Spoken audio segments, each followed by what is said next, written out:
Welcome to ISPCS aspirant channel. Today is 13th of July और ये start करते हैं हमारा daily news analysis the Hindu का। ठीक है, इसमें हम वही न्यूज़ का एनालिसिस करेंगे जो हमारे एग्ज़ाम पॉइंट ऑफ व्यू से रिलेवेंट होगा। ठीक है, तो हमारा जो फर्स्ट न्यूज़ है, ministry takes up transgender pilot case. ठीक है, क्या हुआ? DGCA है, DGCA ने आपका क्या किया है, जो आपका डिनाइल हो गया था आपका कमर्शियल पायलट लाइसेंस एक बंदे का जिसका नाम है एडम हैरी। तो ये बेसिकली ये ट्रांसजेंडर है, तो इनका कमर्शियल पायलट को डिनाइल कर दिया गया था एयर एविएशन सेक्टर के द्वारा। तो DGCA ने इस पर क्या बोला है कि ये आपका जो डिनाइल हुआ है बेसिकली ये आपको वायलेट कर रहा है बेसिकली, और ये डिस्क्रिमिनेटरी भी है आपका लॉ का। ठीक है, तो हमको ये जानना है बेसिकली DGCA का क्या रोल होता है। एक्चुअली हमारा एग्जाम पॉइंट ऑफ व्यू से DGCA इंपॉर्टेंट है। तो DGCA क्या है? बेसिकली आपका डायरेक्टरेट जनरल ऑफ आपका सिविल एविएशन। तो इसका काम क्या है? बेसिकली इसका काम है इन्वेस्टिगेशन करना, राइट, इन्वेस्टिगेशन करना। इसका काम है आपका इन्वेस्टिगेशन करना। जितने भी आपके एयरलाइंस रिलेटेड आपका इंसिडेंट्स होंगे या एक्सीडेंट्स होंगे उसका इन्वेस्टिगेशन करने का काम आपका DGCA करता है। साथ ही साथ ये क्या करता है, आपका जितने भी रेगुलेटरी लॉस होंगे आपके एयर एविएशन सेक्टर के उसको मेंटेन भी करने का काम यही करेगा आपका, मेंटेन रेगुलेटरी लॉस। ठीक है, आपका DGCA करेगा। साथ ही साथ क्या करेगा आपका, ये आपको करेगा आपका लाइसेंस प्रोवाइड करेगा, लाइसेंस। ठीक है, ये आपको लाइसेंस भी प्रोवाइड करेगा। किस तरह का लाइसेंस प्रोवाइड करता है ये आपको प्राइवेट पायलट लाइसेंस प्रोवाइड करता है, स्टूडेंट पायलट लाइसेंस प्रोवाइड करता है, और कमर्शियल पायलट लाइसेंस भी आपको प्रोवाइड करेगा आपको। ठीक है, तो इस तरह का लाइसेंस आपको ये प्रोवाइड करेगा आपको। तो ये आपका DGCA। ठीक है, तो DGCA ने बोला बेसिकली कि ये जो आपका जो कमर्शियल पायलट थे एडम हैरी, ठीक है, इनका लाइसेंस जो आपको डिनाइल किया गया है ये डिस्क्रिमिनेटरी है। ठीक है, coming to our next news जो कि इम्पोर्टेंट होना चाहिए हमारा। तो नेक्स्ट न्यूज़ ये है आपका, high court ask centre to file exhaustive reply on fund, right, stating that the issue concerning PM cares fund it's not so simple. Okay, ठीक है, तो हाई कोर्ट क्या बेसिकली आपका क्या कर रहा है, जो PM केयर फंड, राइट, तो एक लॉयर है जिनका नाम है सम्यक गंगवाल। तो उन्होंने क्या किया, एक PIL फाइल कर दिया बेसिकली, राइट, एक PIL फाइल किया PM केयर्स फंड के खिलाफ कि PM केयर फंड्स बेसिकली एक पब्लिक फंड है, right, it is a public fund, और तो इसका ऑडिट हमको पब्लिक होना चाहिए, इसका ऑडिट भी होगा वो पब्लिक होना चाहिए, और ऑडिट पब्लिक करने के बाद इसको, राइट, इसको वेबसाइट पे अपलोड भी करना पड़ेगा। मतलब बेसिकली वो ये जानना चाहते हैं कि इसमें कितना डोनेशन हुआ है, राइट, और कौन कौन डोनर है। तो बेसिकली ये आपका सम्यक गंगवाल है, उन्होंने एक PIL फाइल किया था हाई कोर्ट में। ठीक है, तो बेसिकली PM केयर फंड में ये बेसिकली इसके जो चेयरमैन होते हैं इसको प्राइम मिनिस्टर हैं हमारे, यानी प्राइम मिनिस्टर मोदी। इसको किस लिए बनाया गया था PM केयर फंड्स को? इसको बनाया गया था, ये आपके 27 मार्च 2020 को इसका गठन किया गया PM केयर फंड्स को। इसको बनाया गया था कोरोना के टाइम पे, राइट, कोरोना के टाइम पे या उसके जैसे रिलेटेड पैंडेमिक अगर आता है तो उसको कंटेन करने के लिए, उससे लड़ने के लिए, और उसके कारण जो प्रॉब्लमेटिक होगा जिसको रिलीफ पहुंचाना है लोगों में। ठीक है, तो ये सब के लिए आपको बनाया गया था PM केयर फंड्स, जिसमें बहुत सारे डोनर्स आपको डोनेशन किया गया था। तो उसी को जानने के लिए सम्यक गंगवाल ने क्या किया, एक PIL फाइल कर दिया आपके हाई कोर्ट के अंदर। ठीक है, तो बिकॉज शुरुआत में तो PM केयर फंड्स को प्राइवेट बोला गया था, बाद में गवर्नमेंट ने इसको पब्लिक फंड बोला गया, है ना। तो वो फिर दिल्ली हाई कोर्ट में PM केयर फंड के बारे में बोला गया, तो दिल्ली सेंटर की तरफ से PM केयर फंड के बारे में बोला गया, एक पेज का रिप्लाई आया इस पे दिल्ली हाई कोर्ट ने। ठीक है, इस पे चिंता अपना व्यक्त किया है, राइट, और उनको बोला है गवर्नमेंट को कि 4 वीक में आप इसका डिटेल रिप्लाई दीजिए। ठीक है, तो हमको PM केयर फंड भी हमारा क्लियर हो गया इसके अंदर, right. Coming to our next important news,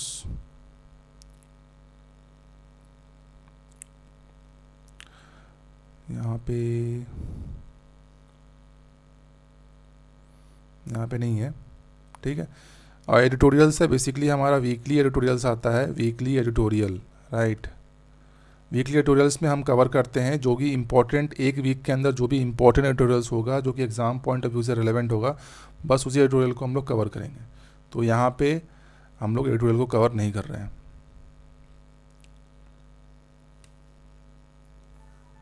coming to next important news, यह है slow wheels of justice.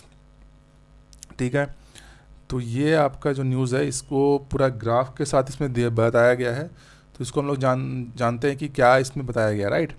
So let me show you. तो बेसिकली क्या हो रहा है बेसिकली कि जो केसेस पेंडिंग है ना, ये आपका जो मैप दिख रहा है इंडिया का, इसमें आपको दिख रहा होगा यहाँ पे यूपी हो गया, यहाँ पे बिहार, यहाँ पे वेस्ट बंगाल और ये उड़ीसा, ये जो 4 राज्य है यहाँ पे केसेस पेंडिंग बहुत ज़्यादा है। केसेस पेंडिंग है जो कि 5 साल से ऊपर पेंडिंग है। ठीक है, 5 साल से ऊपर पेंडिंग केसेस आपके यहाँ पे बहुत ज़्यादा हैं। आपके सबसे ज़्यादा आपको कहाँ पे हो गया, यूपी, बिहार और आपका उड़ीसा और वेस्ट बंगाल, यहाँ पे आपको 5 साल से ज़्यादा पेंडिंग केसेस मिलेंगे। टोटल आपका पेंडिंग केसेस है करीब 4.18 करोड़, राइट। और उसमें से करीब 1.08 करोड़ आपका क्या है, आपका 5 साल से ज़्यादा पेंडिंग केसेस, यानी करीब 25% जो केसेस है ना, 25% जो केसेस है टोटली, उसमें वो बेसिकली आपके 5 साल से ज़्यादा पेंडिंग है। ठीक है, और ऐसे जो 5 साल से ज़्यादा पेंडिंग है वो आपका यूपी, बिहार, उड़ीसा और आपका वेस्ट बंगाल वाले एरिया में, इस रीजन में ही सबसे ज़्यादा है। तो ये आपका ये आपको ये मैप से आपका शो होता है बेसिकली। नेक्स्ट है आपका स्टेट वाइज शेयर बता रहा है बेसिकली, सबसे ज़्यादा शेयर आपका यूपी में है। ठीक है, यूपी में करीब 1.03 करोड़ आपका है। ठीक है, जो आपका पेंडिंग केसेस है आपका, है ना। और इसमें 14% ऐसे केसेस हैं, इसमें से 14% ऐसे केसेस हैं जो 14% जो कि 10 साल से पेंडिंग है आपका। ठीक है, यूपी के अंदर। फिर आपका बिहार हो गया, महाराष्ट्र हो गया, आपका उड़ीसा हो गया, ये सारे आपके में क्या है, यहाँ पे पेंडिंग केसेस की संख्या बहुत ज़्यादा है और सबसे ज़्यादा टॉप मार रहा है अपना यूपी।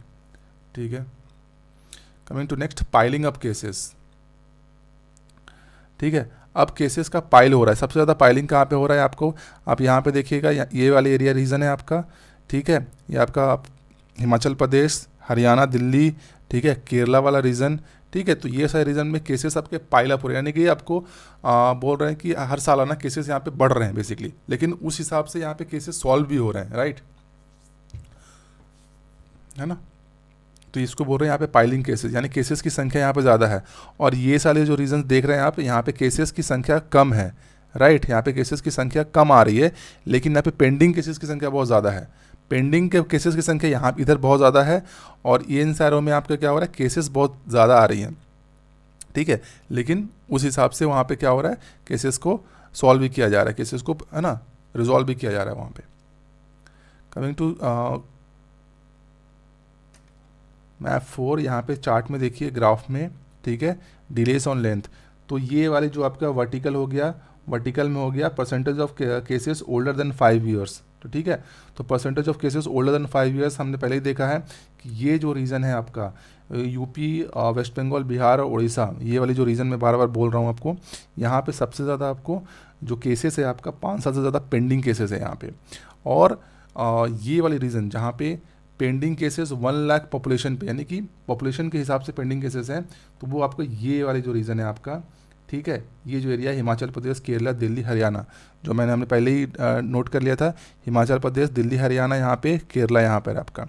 ठीक है, तो यहाँ पे केसेस आ रहे हैं लेकिन वो पाइलअप नहीं हो रहे उतने। ठीक है, वो केसेस आ रहे हैं लेकिन पेंडिंग नहीं हो रहे हैं। ठीक है, पाइलअप होते हैं पर पेंडिंग नहीं हो रहे। लेकिन यहाँ पे उत्तर प्रदेश और वेस्ट बंगाल, बिहार, उड़ीसा में केसेस कम आ रहे हैं, लेकिन इस यहाँ पे तो केसेस कम आ रहे हैं और पाइलअप पेंडिंग बहुत ज़्यादा हो रहे हैं। पेंडिंग आपका 5 साल से ज़्यादा हो जा रहा है, कहीं 10 साल से भी ज़्यादा हो जा रहा है पेंडिंग आपका।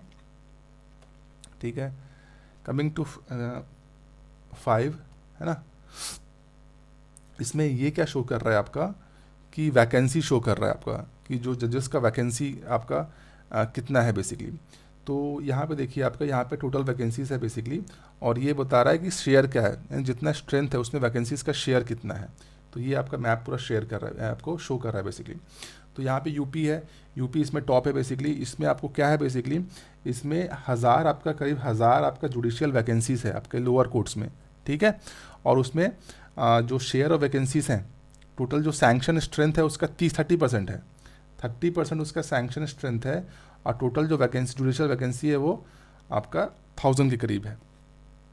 तो ये आपको बता रहे जो कि ये आपका देश में सबसे ज़्यादा भी है वैकेंसीज में। ठीक है,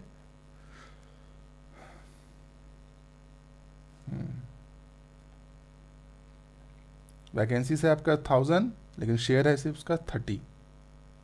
तो इससे क्या होगा बेसिकली, इससे केसेस आपका क्या होंगे, केसेस का जजमेंट ठीक से नहीं हो पाएगा, केसेस आपका डिले हो जाएगा, पेंडिंग हो जाएगा, राइट। और इसीलिए तो 5 साल 10 साल पेंडिंग केसेस यहाँ पे बहुत ज़्यादा मिलेंगे आपको यूपी और बिहार में एरिया में। नेक्स्ट है आपका अवेलेबिलिटी ऑफ जजेस, है ना। तो the map show the number of residents पर सबऑर्डिनेट कोर्ट, राइट। तो यूपी में देखिए करीब 1.13 लाख पे एक जज है, राइट। यानी कि 1.13 लाख पीपल हैं, यानी लोग हैं, उस पर सिर्फ एक जज है आपका, ठीक है।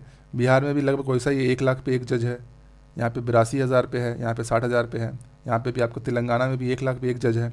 तो यहाँ पे क्या है, जजों की किल्लत है एकदम, है ना। 1 लाख पे एक जज है, तो इसी तरह से डिसीजन भी क्या होगा, पुअर होगा। केसेस ज़्यादा, केसेस के बर्डन इतना होने के कारण क्या हो रहा है, जो डिसीजन हो जाता है जजेस का वो भी पुअर हो जाता है, ठीक है।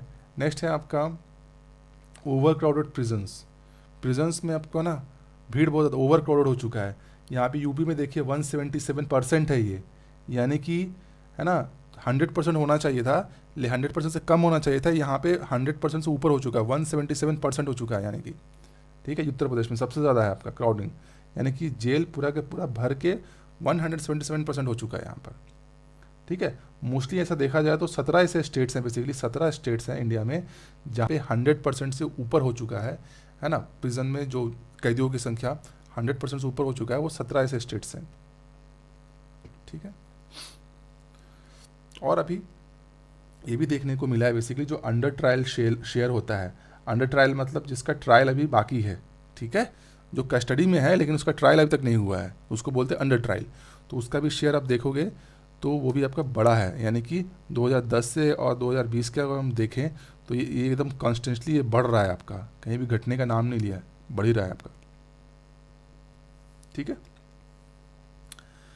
तो यहाँ पे हम लोगों ने ये पूरा के पूरा जो आपका मैप है, ग्राफ है, वो पूरा का पूरा हमने एनालिसिस कर लिया बेसिकली, ठीक है। तो ये वही बताने की कोशिश कर रहा है कि यहाँ पे आपका डिमांड सप्लाई का इशू है।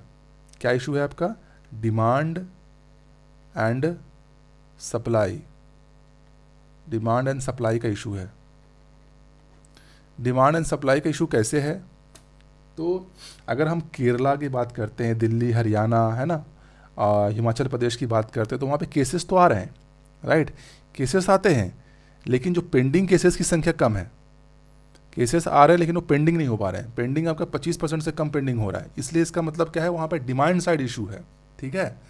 लेकिन अगर हम बिहार और वेस्ट बंगाल की बात करें तो वहाँ पे केसेस बहुत कम आ रहे हैं, लेकिन पेंडिंग होने की संख्या बहुत ज़्यादा है, पेंडिंग आपका 5 साल से ज़्यादा हो जा रहा है, तो वहाँ पे सप्लाई साइड इशू है। और यूपी और उड़ीसा में आपका दोनों इशू है, सप्लाई साइड भी इशू है, डिमांड साइड भी इशू है, ठीक है। तो ये न्यूज़ पूरा का पूरा आपका एनालिसिस इसका हो गया है आपके यहाँ पर। Coming to next important news, क्योंकि हमारे एग्ज़ाम पॉइंट से रिलेवेंट होना चाहिए, राइट।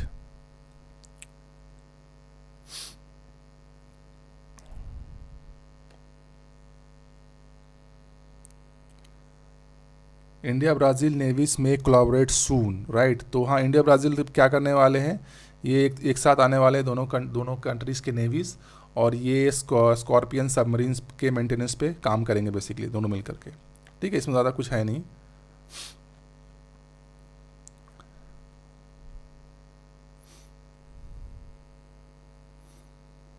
नासा का टेलीस्कोप जो है जेम्स वेब टेलीस्कोप, राइट, उसने बहुत ही ब्यूटीफुल पिक्चर्स भेजा है बेसिकली, है ना। तो यहाँ पे देखिए आप, ये है आपका सदर्न रिंग नेबुला, ठीक है, ये है आपका सदर्न रिंग नेबुला, है ना। ये नासा का जेम्स वेब टेलीस्कोप ने खींचा है। तो नासा का जेम्स वेब टेलीस्कोप बेसिकली दुनिया का सबसे शक्तिशाली टेलीस्कोप है आपका, है ना, सबसे पावरफुल ऑर्बिटल ऑब्जर्वेटरी है आपका, और सबसे बड़ा भी है, सबसे पावरफुल भी है, और इसकी लागत करीब $9 बिलियन इसको बनाने में खर्च हुआ है, ठीक है। तो नासा का जेम्स वेब टेलीस्कोप, एग्जाम में कभी कभी पूछ देता है कि जेम्स वेब टेलीस्कोप किसके द्वारा बनाया गया है, तो ये नासा का है, ठीक है। और ये दुनिया का सबसे पावरफुल, सबसे बड़ा ऑर्बिटल ऑब्जर्वेटरी है, ठीक है। और इसकी लागत कितनी लगी है, $9 बिलियन। और अभी उसने सदर्न रिंग नेबुला का इमेज भी भेजा है। ठीक है,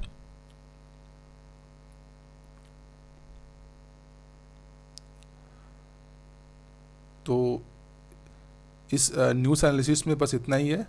ठीक है, और कोई इम्पोर्टेंट न्यूज़ नहीं है आपने एग्ज़ाम पॉइंट ऑफ व्यू से। तो अगर वीडियो आपको अच्छा लगा है तो लाइक कीजिए और लोगों के साथ शेयर कीजिए, और अगर चैनल में नए हैं तो सब्सक्राइब कीजिए इसको। ठीक है, तो आज के लिए बस इतना ही, मिलते हैं कल नेक्स्ट। ठीक है,